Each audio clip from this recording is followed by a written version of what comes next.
ഇതിന്റെ പ്രൊഡക്റ്റാണ്. വാക്കവയുടെ വാത് കേട്ടിട്ട് എന്ത് കിട്ടി? ഇത്രയും കിട്ടി.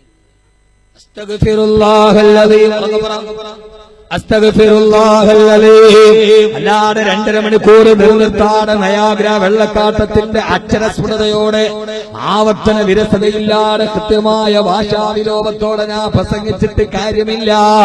അവസാനം തിരിച്ചു പോകുമ്പോ എന്തെങ്കിലും ഒന്ന് ജീവിതത്തിൽ ചെയ്യാനുണ്ടാവണം. പരമാവധി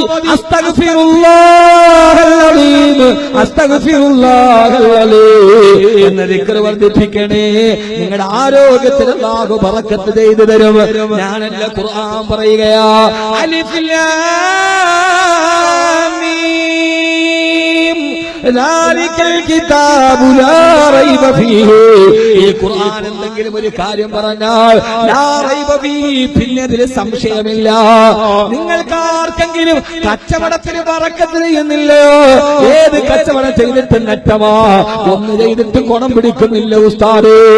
അല്ലാഹ് പറയാ ചെയ്യേണ്ട ജോലി ഏതാ? ആ ജോലി കളരിത്തൊടി ഉസ്മാന്റെ ഐക്യം മേടിച്ചിട്ട് അരക്കെട്ടിലെ കെട്ടിവെക്കലല്ല. ദേശാഭിമാനിയിലും മാതൃഭൂമിയിലും ഒക്കെ ഒരു പരസ്യമുണ്ട്. ഡോക്ടർ കളരിത്തൊടി ഉസ്മാന്റെ ഐക്യം അരക്കെട്ടിൽ കെട്ടിയാൽ അവൻ 10 ദിവസം കൊണ്ട് കോടീശ്വരനാകുമത്രേ. എന്നാ പിന്നെ ആ ഐക്യം ആ ചങ്ങാതി കരക്കെട്ടി കെട്ടിയാ പോരെ? അയാൾക്ക് ഈ ബന്ധത്തിന്റെ കാര്യമില്ലല്ലോ.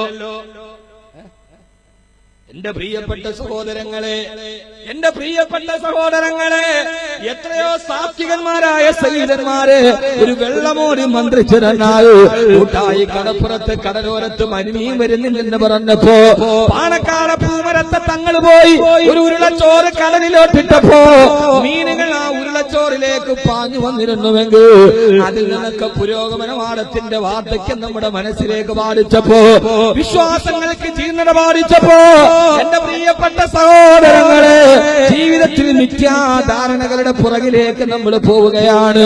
അള്ളാഹു നമ്മളെ കാത്തുരക്ഷിക്കുമാറാകട്ടെ. അള്ളാഹു നമ്മളെ കാത്തുരക്ഷിക്കുമാറാകട്ടെ. എത്രയെത്രയോ സയ്യിദന്മാർ നാവ് കൊണ്ടുള്ള ഖൈറ് തരട്ടെ എന്ന് പറഞ്ഞാൽ ഖൈറിന്റെ പ്രവാഹം പെയ്തിരിക്കുന്ന എത്രയെത്ര സാദാത്ത് കുടുംബങ്ങൾ. അല്ലാഹു പറയുകയാ, നിങ്ങളുടെ കച്ചവടത്തിന് ബറക്കത്ത് വേണോ? വയാ ഖൗമി ഇസ്തഗ്ഫിറൂ റബ്ബക്കും യുമത്തിഉകും മതാഅൻ ഹസനാ. എന്റെ ജനങ്ങളെ, ഇസ്തിഗ്ഫാറിന്റെ ദിക്ർ വർദ്ധിപ്പിച്ചോ, എന്നാൽ യുമത്തിഉകും മതാഅൻ ഹസനാ. നിങ്ങളുടെ കച്ചവടത്തിന് ഞാൻ ബറക്കത്ത് ചെയ്തു തരാം. നിങ്ങളുടെ കൃഷിയിൽ ഞാൻ അഭിവൃദ്ധി നൽകി തരാം. അല്ലാഹ് പറയാതെ കൊണ്ട് ഉറക്കെ പറഞ്ഞു, അസ്തഗ്ഫിറുല്ലാഹൽ അലീം.